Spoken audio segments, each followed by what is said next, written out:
Hi viewers, happy new years. কেমন আছেন আপনারা? এই বছরের শুরুতে আসলে আপনাদের সঙ্গে কথা বলবো টাকা পয়সা নিয়ে। মানে টাকা আছে তো সব আছে, টাকা নেই তো কিছু নেই। এটা আমরা সবসময় বলে থাকি, money is not a problem, but every coin is accountable.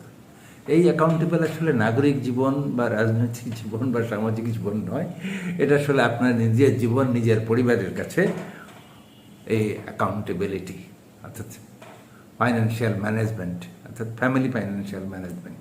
তো আমরা সবসময় বলে থাকি যে টাকা আছে তো সব আছে, টাকা আছে তো কিছু নাই, আজকে আমির তো কালকে ফকির, টাকা থাকলেই খরচ করতে হবে এমন কোনো কথা নাই, বুঝে শুনে ব্যয় করুন, বসে বসে খেলে রাজার ধন খরচ হয়ে যায়, বিপদের জন্য সেভিংস করুন।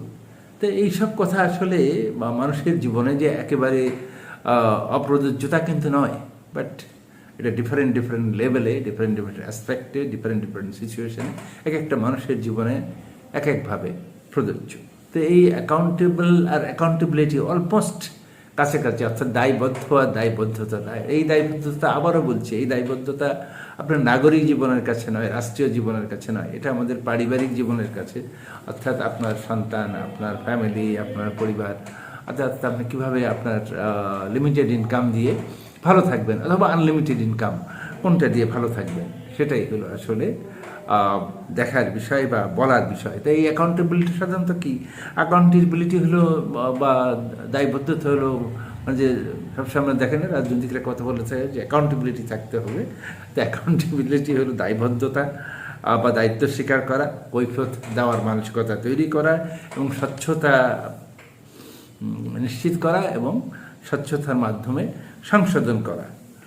তা এইটা হলো সাধারণত অ্যাকাউন্টেবিলিটি। তা এই অ্যাকাউন্টেবিলিটি আপনি ব্যক্তিগত জীবনে যখন আনবেন তখন সেটা কি হয়ে দাঁড়াবে? দেন এটা হবে যে ফ্যামিলি ফাইন্যান্সিয়াল ম্যানেজমেন্ট, অর্থাৎ যে জীবন আপনি যাপন করছেন, যে জীবন আপনি বাহিত করছেন, সেই জীবনের সাথে আসলে মানিটা খুব ওতপ্রোতভাবে রিলেটেড। অনেকে দেখবেন যে অনেক টাকা ইনকাম করেছে, তার সেভিংস নাই। আবার অনেকে দেখেন যে খুব সাধারণভাবে ইনকাম করেছে, তাহলে তার কিছু সেভিংস আছে। আবার এই ক্ষেত্রে আমি আরেকটা এক্সাম্পল দিই, যেমন ধরুন একজন রিক্সাওয়ালা, একজন তরকারিওয়ালা, একজন স্যানিটারি মিস্ত্রি, একজন মুরগি বিক্রেতা, দেখবেন যে তাদের এভারেজ 1,000 টাকা, 700 থেকে 800 থেকে 1,000 টাকা ইনকাম আছে ঢাকা শহরে, but they cannot lead a good life. দেখবেন যে একটা তরুণ বা একজন তরুণ বিবাহিত যুবক, সে যদি 30,000 টাকায় ঢাকা শহরে চাকরি করে, তাহলে দেখবেন যে সে এই 30,000 টাকা নিয়ে, তার ওয়াইফ নিয়ে বা একটা বাচ্চা নিয়ে মোটামুটি একটা বাসা নিয়ে একটা জীবন সে যাপন করে, ভদ্রচিত জীবন। কিন্তু ওই সব রিক্সাওয়ালা, ওই সব, আমি কাউকে ছোটো করার জন্য বলছি না, ওই সব মুরগিওয়ালা, তরকারিওয়ালা, দেখবেন যে অলমোস্ট তারা বস্তিবাসী, কিন্তু তাদের ইনকামটাতে কিন্তু এই নিউলি ম্যারিড ইয়াং ম্যানের যে তাদের ইনকাম বেশি, তারপরেও তারা ভালো থাকতে পারে না। কারণটা কি?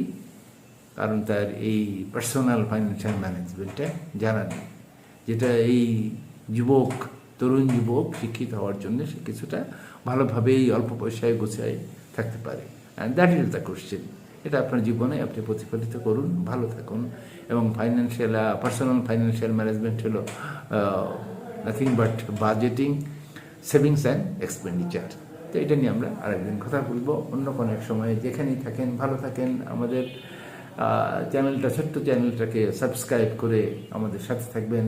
সবার উপরে দেশ। আল্লাহ হাফেজ।